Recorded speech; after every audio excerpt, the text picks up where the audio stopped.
Nós vamos falar nessa noite baseado nesse tema, sepultando a velha vida. E vamos ter como base, então, esse texto de Romanos, no capítulo 6, um texto escrito pelo apóstolo Paulo, um homem inspirado por Deus para trazer o registro dessa palavra e que, com certeza, é de grande valia e edificação para a nossa vida hoje. Amém? Se você achou, pode ficar sentado mesmo. Romanos capítulo 6, do verso 1 ao 14. Diz assim: Que diremos, pois? Permaneceremos no pecado para que seja a graça mais abundante? De modo nenhum. Como viveremos ainda no pecado, nós os que para ele morremos?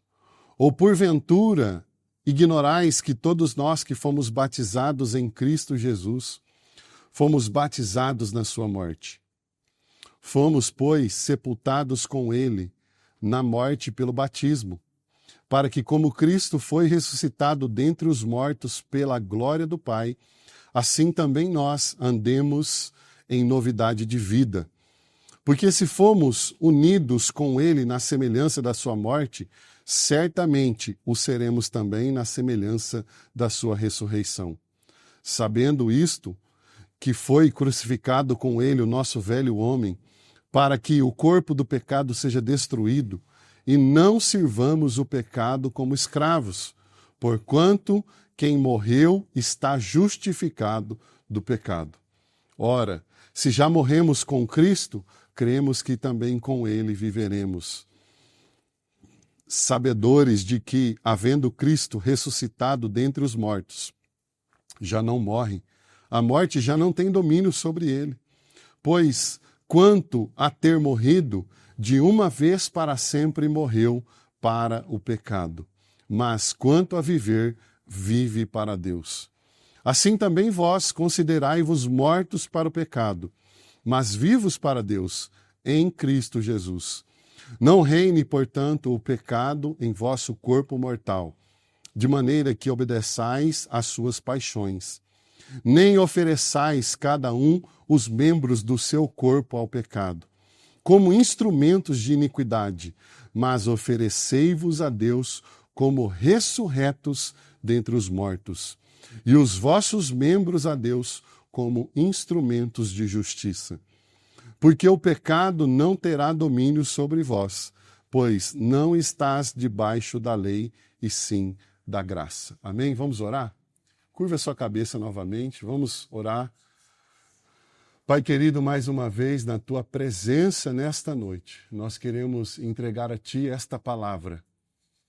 Essa palavra flui diretamente do Senhor ao nosso coração. Nós cremos que o Senhor deseja falar ao nosso coração nessa noite. Prepara o nosso coração, que sejamos, ó Deus, como terra fértil, que possamos, ó Deus, abrir não apenas o nosso coração, mas também termos a nossa mente iluminada pelo teu Espírito Santo, que traz vida, que traz algo novo, que traz transformação e traz edificação através dessa palavra, Pai. Toca-nos nesta noite e fala ao nosso coração, ó Pai. Nós estamos aqui para ouvir a tua voz, assim nós oramos e repreendemos tudo que não provém de ti, em nome de Jesus. Amém e amém. Eu quero começar aqui, antes de entrar no texto, fazer uma breve introdução e fazer com que cada um de nós pensemos em alguma situação e fazer uma pergunta, talvez, que levasse você a imaginar e se você estivesse vivendo como escravo,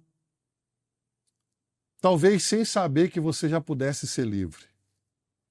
Já pensou você diante de uma situação, encarcerado, aprisionado, vivendo dentro de um local, aprisionado, sabendo que o cadeado da sua cela já foi aberto? Eu acho que talvez alguns de nós, quando víssemos o cadeado, falasse: poxa, que burro que eu fui, né? Por que eu não vim ver esse cadeado aqui logo, né? Para dar introdução nessa mensagem, eu quero fazer com que cada um de nós meditemos, então, e possamos refletir um pouco a respeito disso. O tema dessa mensagem tá aí, ó, sepultando a velha vida. E eu quero, para falar desse tema, usar um pouco essa aplicação da questão de prisioneiros ou escravos que estão vivendo como prisioneiros e escravos sem saber que já houve uma mudança. Já existe um abrir de grilhões, um quebrar de grilhões e de cadeias em favor deles, mas eles ainda não sabem. Eu me lembro de quando Abraham Lincoln, o 16º presidente dos Estados Unidos, decretou ou assinou a proclamação de emancipação a respeito da lei da escravatura americana, em 1863. Ele assinou um documento em que declarava o fim justamente da escravidão. E quando a gente estuda sobre esse acontecimento, nós vamos ver que foi necessário haver ali uma guerra civil e logo após, um dos principais fatores que levaram ao assassinato daquele presidente que assinou aquela carta, né, aquela consumação de libertação contra a escravidão naquela época, um dos principais motivos foi justamente esse, ele ter assinado o fim da escravidão.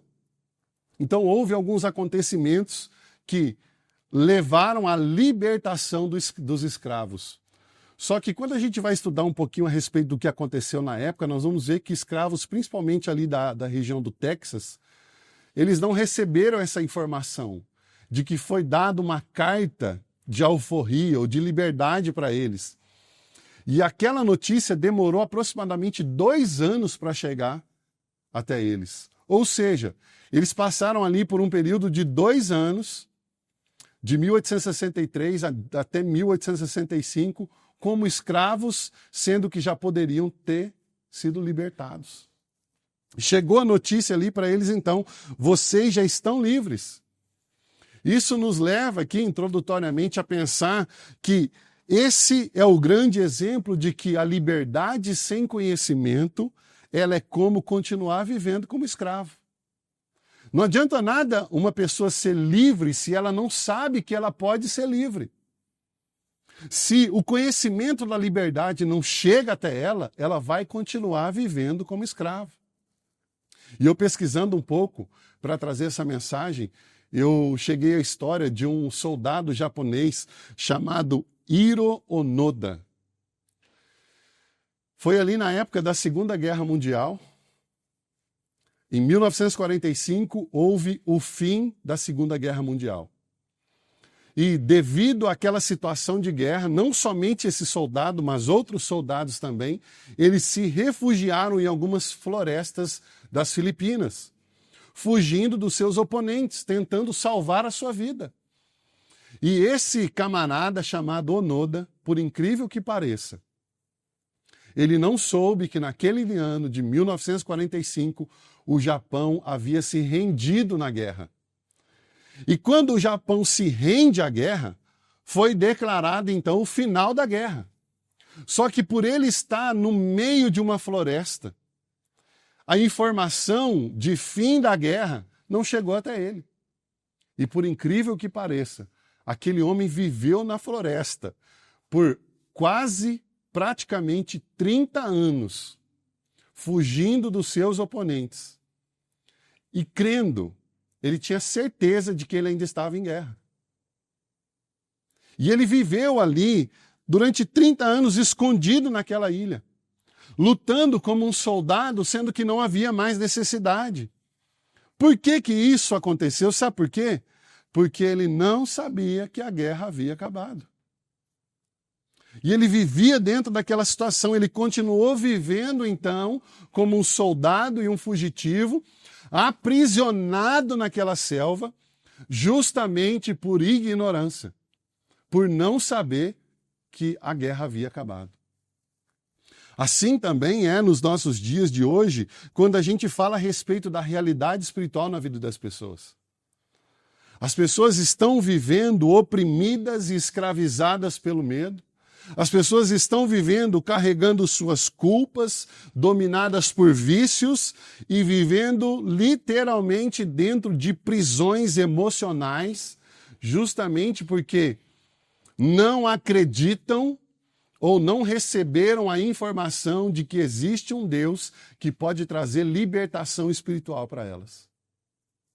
E é assim que as pessoas estão vivendo hoje, por não saber ou não acreditar na obra que foi realizada na cruz. O texto de Oséias, no capítulo 4, verso 6, vai dizer assim que o meu povo perece por falta de conhecimento.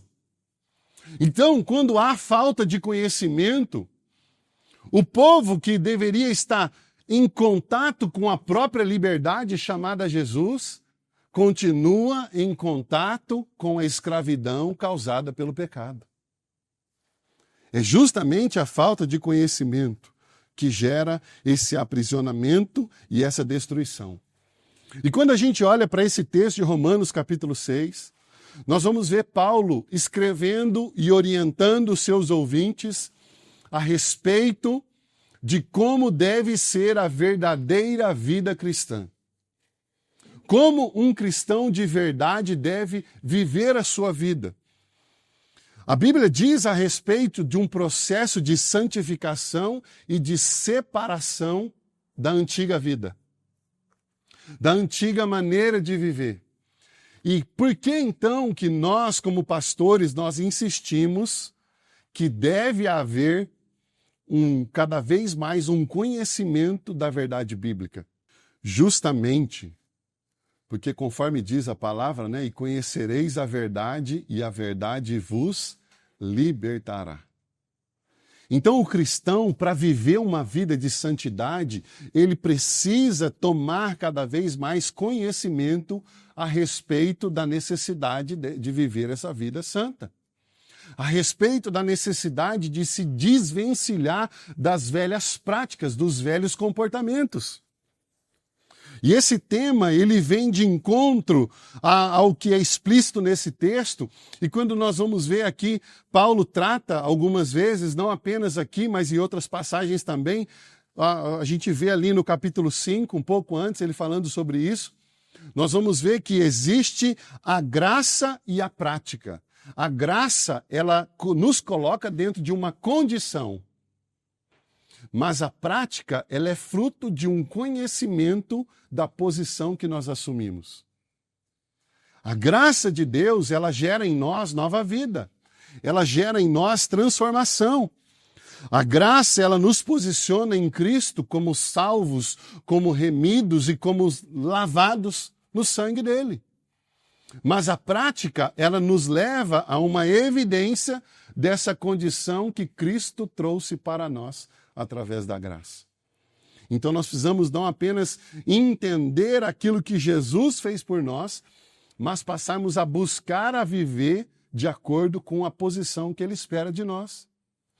E a grande questão é que nos dias atuais, os cristãos têm buscado, ou talvez por não ter buscado, vivem uma vida cristã na sua superficialidade. Não existe profundidade na fé. Não existe busca por viver uma vida santa. O que é viver em santidade? O que é viver uma vida separada do pecado? As pessoas, muitos cristãos têm vivido de domingo em domingo na igreja, mas a partir da segunda-feira a sua vida volta ao normal, às velhas práticas, às velhas condutas. Mas o apóstolo Paulo, ele abre os nossos olhos no que diz respeito a isso, principalmente nesse texto, e nós entramos então aqui no primeiro ponto que nós precisamos pensar hoje. No versículo 1 e 2, ele vai dizer que nós não podemos brincar com aquilo que já deveria estar enterrado na nossa vida. Olha o que diz o verso 1, que diremos, pois, permaneceremos no pecado para que seja a graça mais abundante ainda? Quando nós vamos para o capítulo 5, nós vamos ver que o apóstolo Paulo ele vai escrever que onde abundou o pecado, superabundou a graça. Então ali é levantada uma questão quase que sem resposta, que logicamente leva-nos a pensar que se onde abundou o pecado, superabundou a graça, então quanto mais eu pecar, mais graça vai ser derramada sobre a nossa vida. Então Paulo ele vem justamente em confronto a esse questionamento, no versículo 1 dizendo, que diremos, pois? permaneceremos no pecado para que seja a graça mais abundante? A pergunta é retórica. No verso 2 ele responde claramente, objetivamente, diretamente, dizendo: de modo nenhum. Por quê? Como viveremos ainda no pecado, nós que para ele morremos? Ele vem construindo uma ideia desde o capítulo 5 a respeito da identidade do cristão, como a própria palavra cristão no original diz Christos, do grego Christos, que quer dizer um Cristo pequeno. Ou seja, um cristão, ele deve entender a sua ligação em termos de identidade com Cristo. Então, Cristo veio sem pecado, viveu sendo tentado, mas não pecou.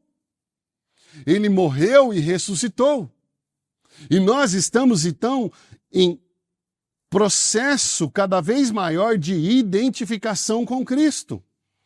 Paulo está deixando claro aqui, nas suas palavras, que a graça que nos foi dada não é uma carta de alforria para uma vida de pecado. A graça que nos foi dada não é uma carta de permissão para continuar vivendo a velha vida. A velha vã maneira de viver, muito pelo contrário, né? O pecado é o que há de mais nocivo para o ser humano. Não é apenas para o cristão, é para o ser humano. O pecado é o pior câncer de todo. 1 João capítulo 3, verso 6, diz assim, ó: todo aquele que permanece nele não vive pecando. Todo aquele que vive pecando não o viu nem o conheceu. Nós precisamos entender que viver no pecado é brincar com aquilo que nos condena à morte.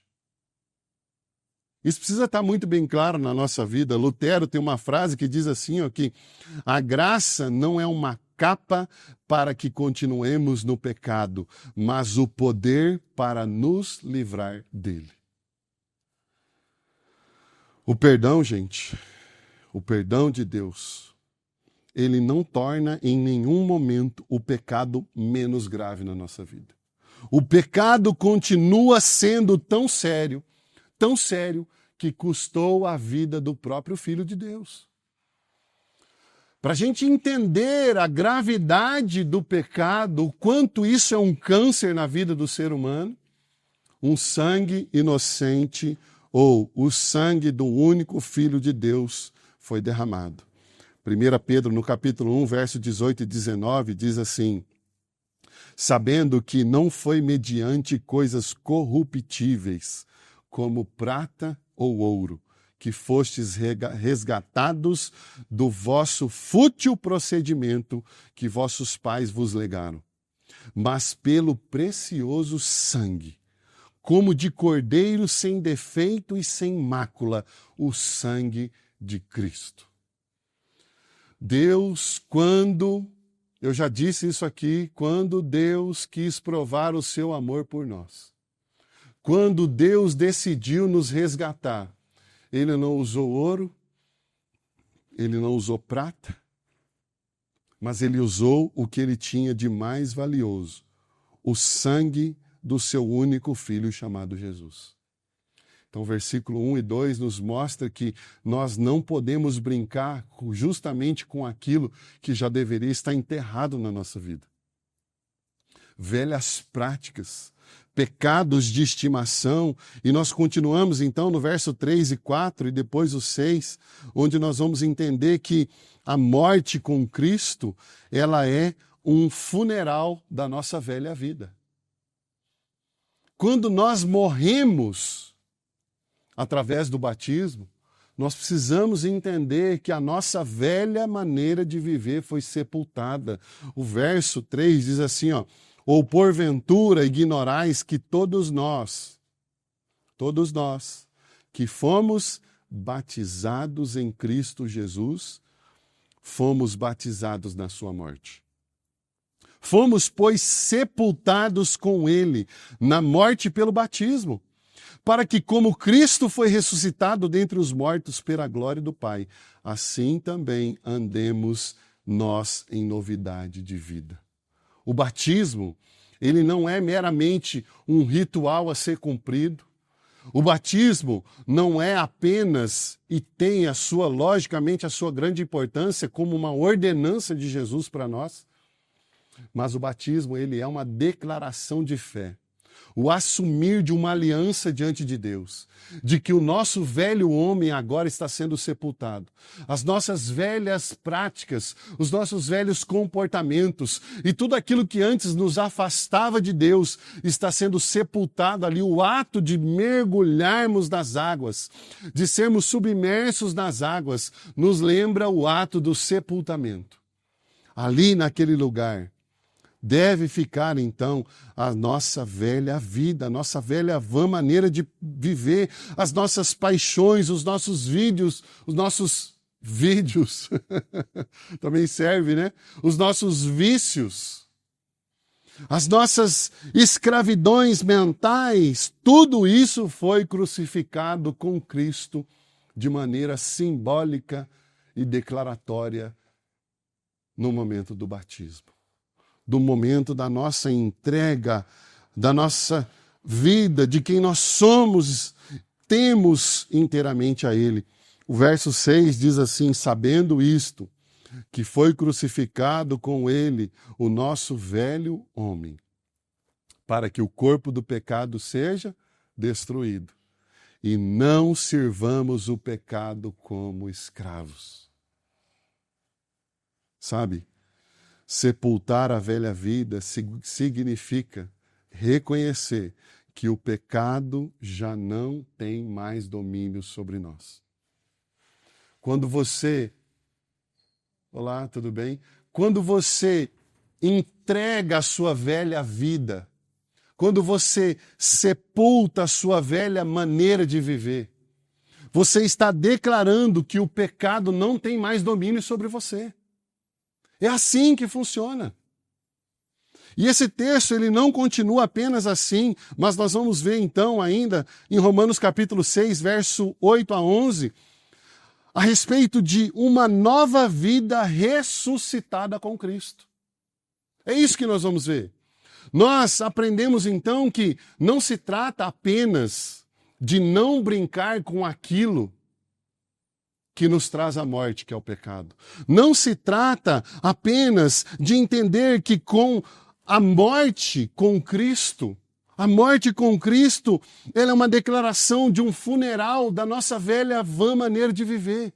Mas é também, nos versos 8 a 11, o reconhecimento de uma nova vida ressuscitada com Cristo. É isso que Paulo está dizendo. Olha o que diz o verso 8. Se já morremos com Cristo, cremos também que com Ele viveremos. Olha que tremendo isso. Olha que poderoso. Olha o verso 9. Sabedores de que, havendo Cristo ressuscitado dentre os mortos, já não morre. A morte já não tem domínio sobre ele. Agora, gente, nós vivemos como? Não da velha maneira. Tudo se transformou. Eu tenho cansado de dizer isso todas as vezes, que não existe viver um evangelho verdadeiro que não transforma. Porque quando nós temos contato com esse evangelho, eu citei aqui, e conhecereis a verdade, e a verdade vos libertará. A verdade é a revelação do próprio Cristo. A verdade revela quem é o próprio Filho de Deus. Quando a palavra diz assim, nada posso contra a verdade, a não ser em favor da verdade, ela está dizendo que nada posso contra o Filho de Deus, a não ser em favor do próprio Filho de Deus. Então essa verdade, ela vem para nos transformar. E nós, como filhos hoje, como cristãos de verdade, nós precisamos entender que Deus, ele nos chama para viver em novidade de vida, amém? É assim que Deus nos chama. Porque que graça existe, literalmente falando de graça, que transforma? Que graça que existe, literalmente falando da graça de Deus, que é não uma capa para me permitir continuar pecando, mas é sim uma capacitação para viver uma nova vida em Cristo. Que graça é essa que não muda? É isso que Deus está querendo nos dizer hoje. Então nós precisamos viver essa novidade de vida, porque morrer com Ele significa também viver com Ele e para Ele. Isso é andar com Jesus.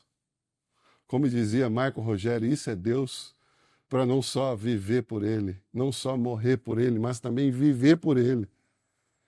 Tudo que somos, tudo que temos.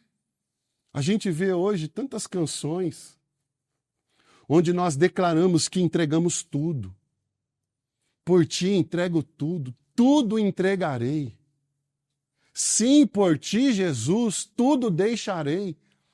O cristão precisa olhar para essa palavra e entender que a maneira de viver é uma maneira onde nós buscamos uma vida santa.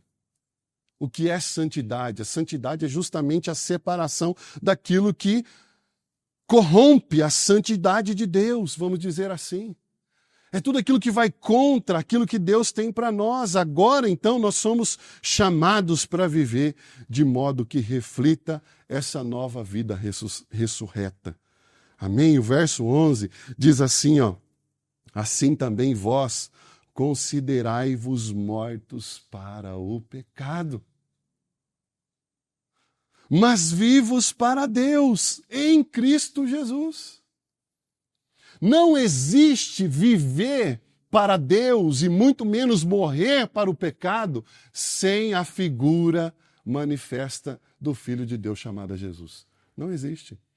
A Bíblia diz porque existe apenas um só mediador entre Deus e os homens, e ele se chama Jesus Cristo. Amém, Ana? Amém, filha linda? É só Ele. Ele é o caminho. Ele fala, né? Eu sou o caminho, eu sou a verdade e eu sou a vida. Então você precisa parar de viver como um prisioneiro de uma prisão cujas portas já foram abertas. Quantas pessoas estão vivendo dentro da igreja e aprisionadas? Aprisionadas por acusações, aprisionadas por uma história de vida, aprisionadas por algum tipo de experiência que viveu durante a sua história, e ainda conhecendo e sabendo aquilo que Jesus fez por elas, elas insistem em não deixar a sua velha vida. Deus nos chama a tomarmos um posicionamento e caminharmos uma vida de santidade, de santificação. Sabe, eu sempre tenho dito aqui para aqueles que têm estado com a gente, que semana passada eu falei isso aqui, né? Que às vezes me dá vontade de trazer uma mensagem aqui que fala assim, olha, Deus te trouxe aqui hoje porque a sua segunda-feira vai ser fenomenal. Deus te trouxe aqui hoje porque, sabe, Ele vai te dar as riquezas dessa terra. E eu sempre digo que não que Deus não tenha isso, pode ser que Deus realmente tenha uma semana de conquista, de vitória, mas o grande problema é que hoje a grande maioria esmagadora dos púlpitos só estão pregando uma mensagem que massageia o ego dos cristãos. E os cristãos estão, infelizmente, cada dia mais fracos na sua fé. Os cristãos estão, infelizmente, cada dia mais longe de Deus, dentro da igreja e longe de Deus. Sabe que uma das estratégias do diabo já não é mais tirar as pessoas da igreja. É mantê-las lá dentro mortas espiritualmente. Achando que estão vivendo para Deus, mas estão mortas. Cegos guiando cegos. As pessoas querem viver um cristianismo que não muda, que não tem renúncia, que não tem dificuldades. Esses dias falando com um amigo meu a respeito de sofrer. Sofrer é um verbo que a gente não quer conjugar, né? Eu sofro, tu sofres, principalmente na primeira pessoa, né? Tu sofres, vós sofreis. A gente não quer. Mas a Bíblia vai contra aquilo que a nossa mente quer. Aquilo que o nosso coração quer. Porque o que Jesus falou? Se você quer me seguir de maneira piedosa, você vai sofrer perseguição. Você vai passar por aflição. Então, Deus está nos trazendo à memória hoje que nós precisamos todos os dias nos lembrar que a nossa velha maneira de viver foi sepultada na cruz. Foi sepultada quando nós entendemos a ordem de Jesus pelo batismo e quando você desceu às águas, a sua velha maneira de viver, as suas velhas práticas ficaram ali. Amém? Aqui, a partir do verso 12 ao verso 14, ele vai falar a respeito de uma nova postura. Então, nós não podemos brincar mais com o pecado. Porque, como eu disse, o perdão não tira a gravidade do pecado. A graça não tira a gravidade do pecado. Então, nós não podemos, tem até uma frase, eu não me lembro exatamente, mas que diz, né, como eu vou brincar com algo que fez com que o meu Salvador, que tanto me amou, morresse numa cruz por mim? Como eu vou brincar com o pecado, que é aquilo que tirou a vida do único Filho de Deus, que trouxe sofrimento sobre Jesus? Você imagina todo o sofrimento de Jesus na cruz? Nós entendemos que estava sobre ele, a Bíblia fala que estava sobre ele os nossos pecados. Você acha que o seu pecado é pesado? Você acha que o seu fardo é pesado? Imagine só o peso do pecado de toda a humanidade sobre os ombros de Jesus. Jesus, no Getsêmani, a sua pressão física mesmo, a pressão emocional foi levada a um extremo, e a ciência já prova isso, que ele chegou ao ponto de transpirar sangue. Tamanha pressão que havia sobre Jesus. Mas ele em nenhum momento decidiu voltar atrás. Ele, muito pelo contrário, orou e disse: Pai, se queres, passa de mim este cálice. Porém, não seja feita a minha vontade, e sim a tua vontade. Então, como eu vou brincar com aquilo que me traz a morte? Né? Como que eu não vou viver uma vida onde eu entendo que a morte de Cristo, a morte, a minha identificação com Cristo, é o funeral da velha vida? Como não viver uma nova vida ressuscitada em Cristo? E a partir do verso 12, então, entender essa nova postura de resistência, não a ideologias humanas somente. Não é essa resistência que a gente vê, às vezes, sendo pregada em alguns grupos minoritários. Eu quero ver a resistência contra isso aqui. É isso que eu quero ver. E eu não digo só na sua vida, mas sobre a minha vida. Eu estou falando sobre a resistência contra o pecado. É essa resistência que eu quero ver em nós. Você quer deixar o seu pastor orgulhoso? Resista ao pecado. Você quer deixar Jesus orgulhoso de você? Resista ao pecado. A Bíblia diz: o pecado jaz à sua porta, cumpre a ti dominá-lo. A Bíblia fala que nós devemos resistir ao diabo e ele fugirá de nós. A graça é aquela que vem para nos capacitar. Jesus, vindo como homem, inteiramente como homem, é a prova de que, cheios do Espírito Santo, nós podemos viver uma vida de santidade e uma vida cada vez mais próxima de Deus. Amém? O Espírito Santo está hoje nos trazendo essa palavra de Romanos 6. Olha o que diz o verso 12. Não reine. O que é reinar? Não reine, portanto, o pecado em vosso corpo mortal. Gente, quando a gente fala sobre reinar, a gente fala sobre domínio, prioridade, sobre avançar sobre você. Se algo reina sobre você, você não tem domínio sobre aquilo. A Bíblia está falando, não reine, portanto, o pecado em vosso corpo mortal, de maneira que obedeçais às suas paixões. E hoje, cada vez mais, nós estamos vendo, como eu disse, infelizmente, o Evangelho Casas Bahia. Você já viu, não? Lembra de uma propaganda que tinha antigamente? Quer pagar quanto? Nós estamos vendo a pregação de um evangelho que as pessoas são levadas a viver do jeito que elas querem. Como que você quer viver o evangelho? Então pode viver do jeito que você quer. A nossa era atual, a era da tecnologia, dos avanços, nos leva a pensar sobre isso e muitas coisas são positivas, né? Hoje você faz muito curso online. E as propagandas são, estude do seu jeito, na sua casa. Com a roupa do jeito que você quer. Você não precisa pentear o cabelo. Você não precisa nem tomar banho se você não quiser. Senta na frente do computador e estude do seu jeito. Aí as pessoas acham que é possível viver um evangelho assim, do seu jeito. E Jesus, ele vem na contramão para dizer, quem comigo não ajunta, espalha. Quem não é comigo é contra mim. Tome a sua cruz e siga-me. Mas não é só isso, o texto fala, negue-se a si mesmo. E nós vemos hoje, infelizmente, um grupo de cristãos cada vez mais crescendo, que não querem em nada negar a si mesmos.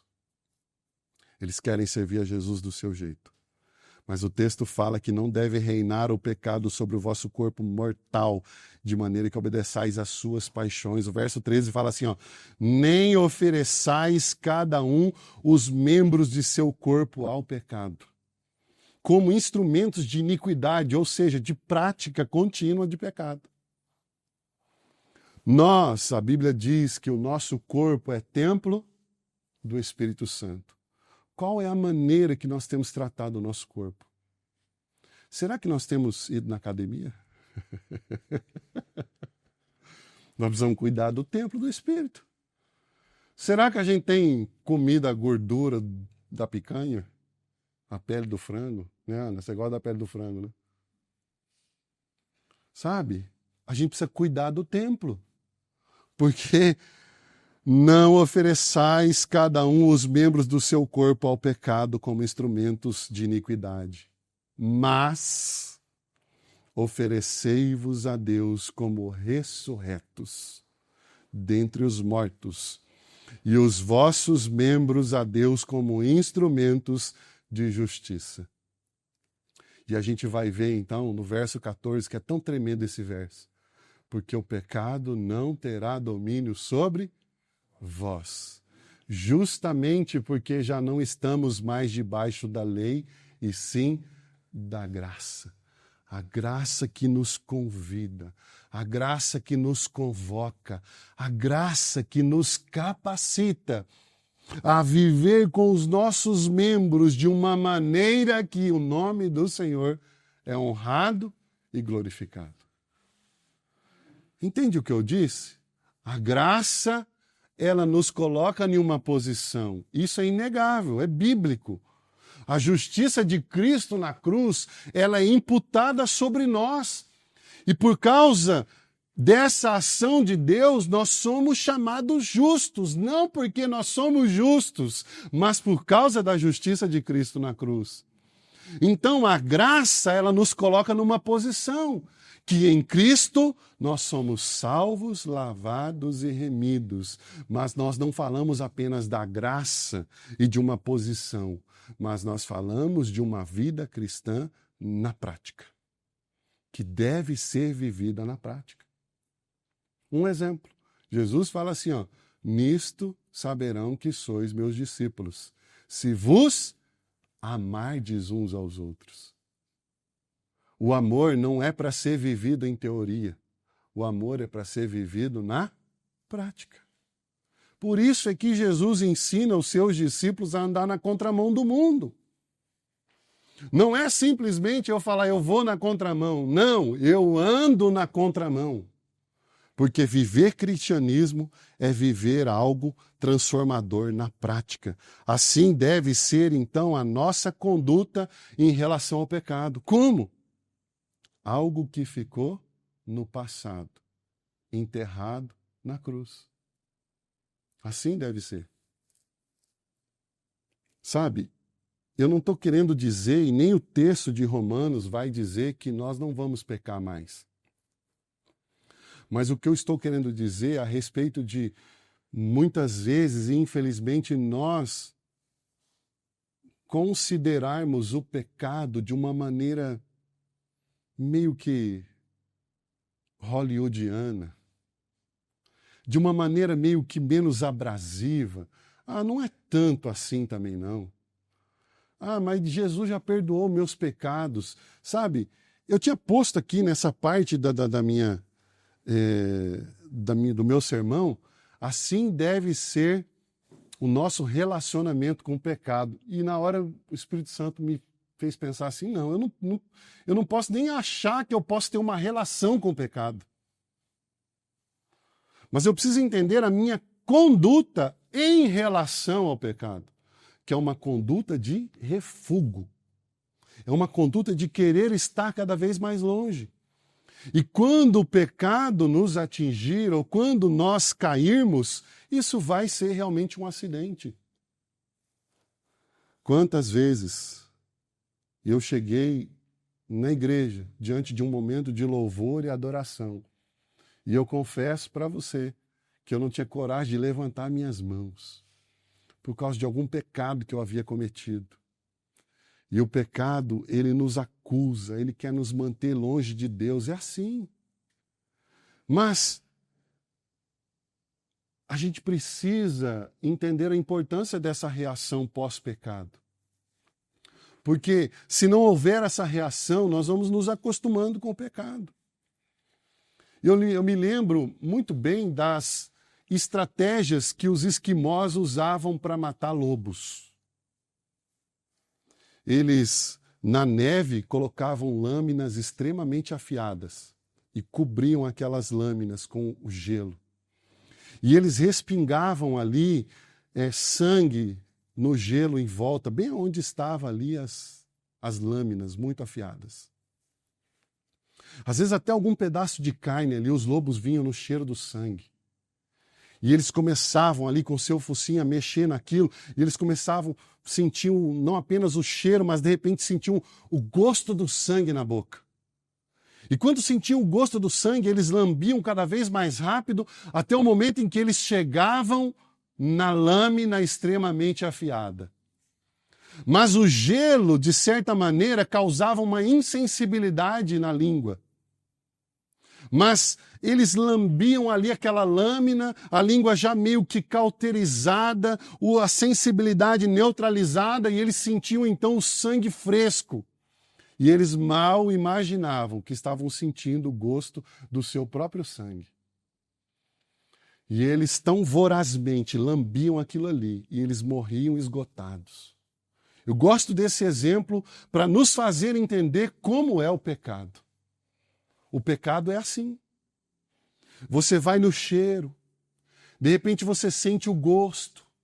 E se você não tiver uma vida com Deus e entender esse processo de santificação e separação, se o Espírito Santo não agir dentro de você de tal maneira a te levar a uma entrega, a você a se curvar diante do Senhor e reconhecer que de fato você pecou, você vai se afundar cada vez mais no pecado.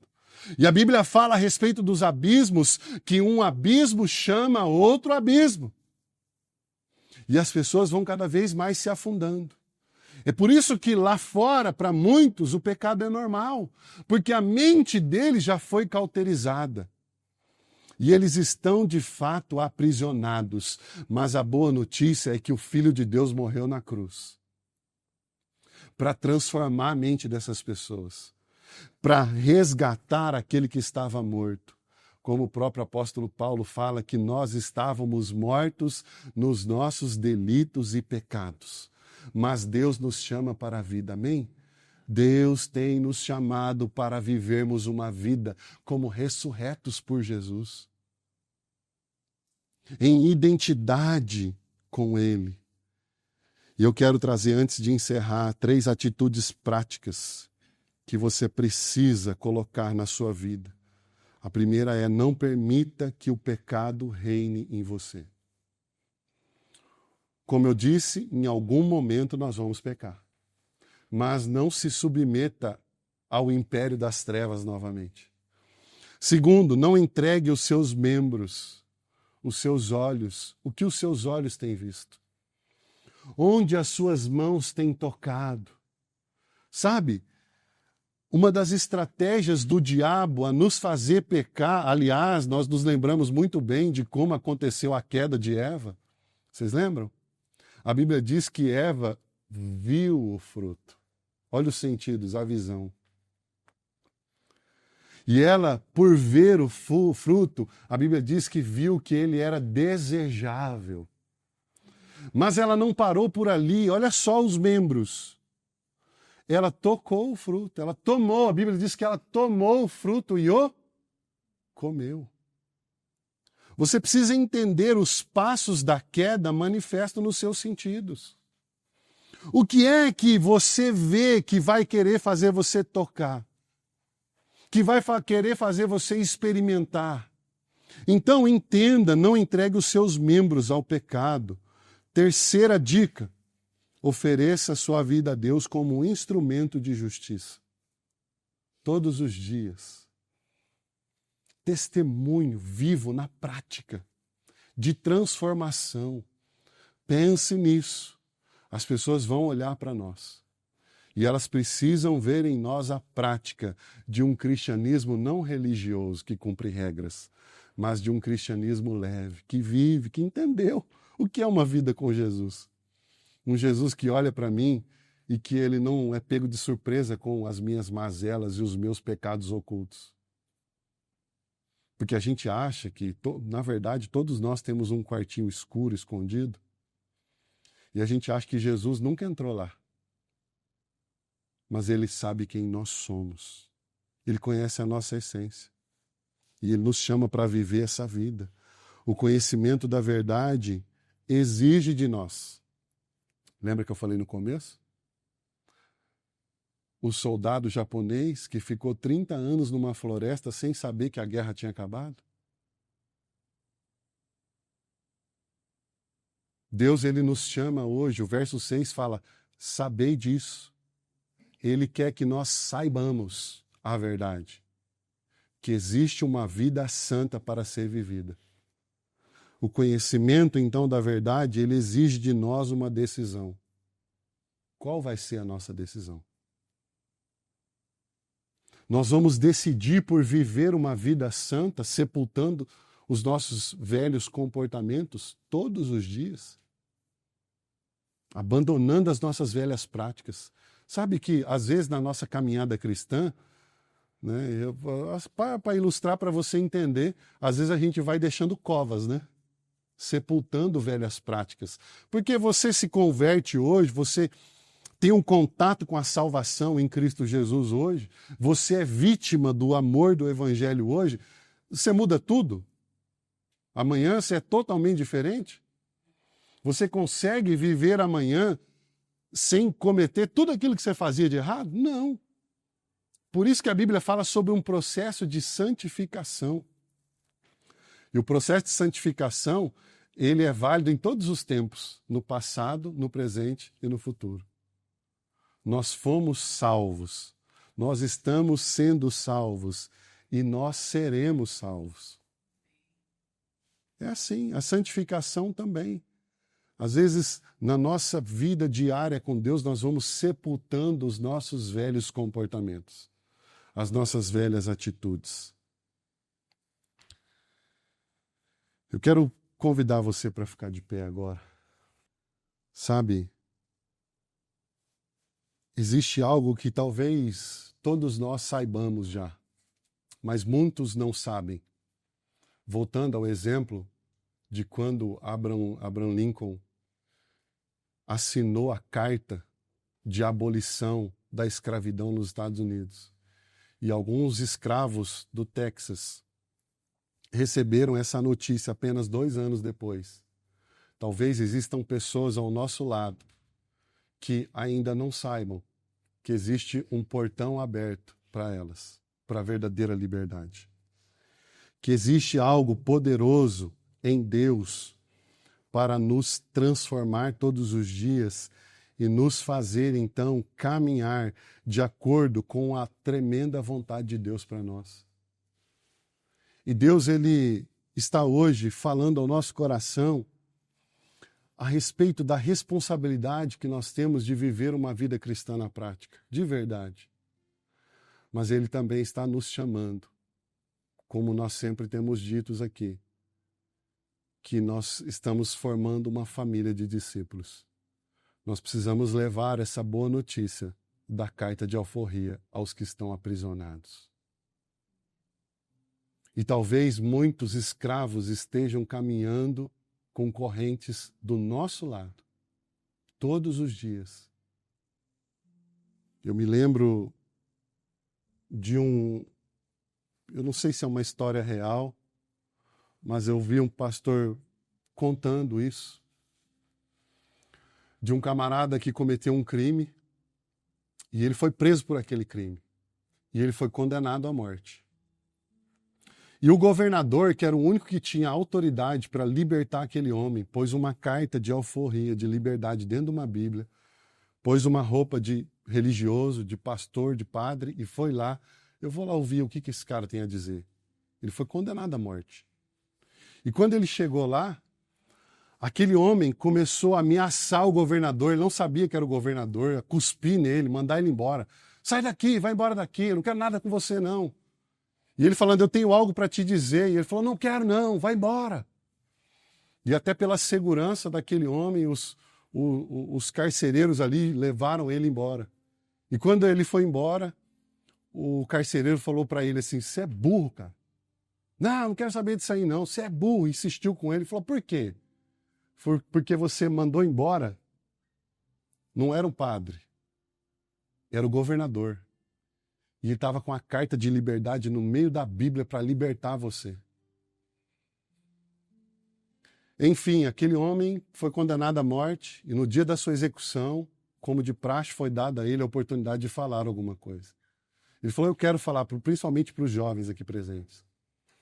Hoje eu estou morrendo, em primeira instância, não por causa do crime que eu cometi. É lógico que o crime foi motivador para ele estar ali. Mas eu estou morrendo por causa do perdão que eu recusei.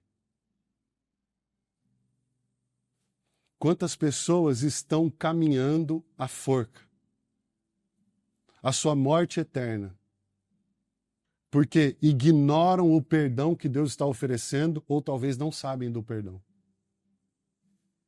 E Deus está nos chamando hoje a viver uma vida de liberdade. Assim como aqueles escravos precisaram ouvir uma boa notícia de liberdade. Assim como aquele soldado um dia chegou ao conhecimento que a guerra havia acabado. Assim também estamos sendo informados a respeito da obra libertadora de Cristo. Romanos 8:1 diz assim, agora, pois, já nenhuma condenação há para os que estão em Cristo Jesus. Que tremendo isso. Ainda em Romanos 6, 22, 23, fala assim, agora, porém, libertados do pecado, transformados, olha o que o Evangelho faz. O Evangelho me liberta, mas ele não me deixa na velha condição. Transformados em servos de Deus, tendes o vosso fruto para a santificação. Porque a verdadeira transformação, ela é precedida por uma vida de santificação. E por fim, a vida eterna. Porque o salário do pecado é a morte. Mas o dom gratuito de Deus é a vida eterna em Cristo Jesus, nosso Senhor. Amém?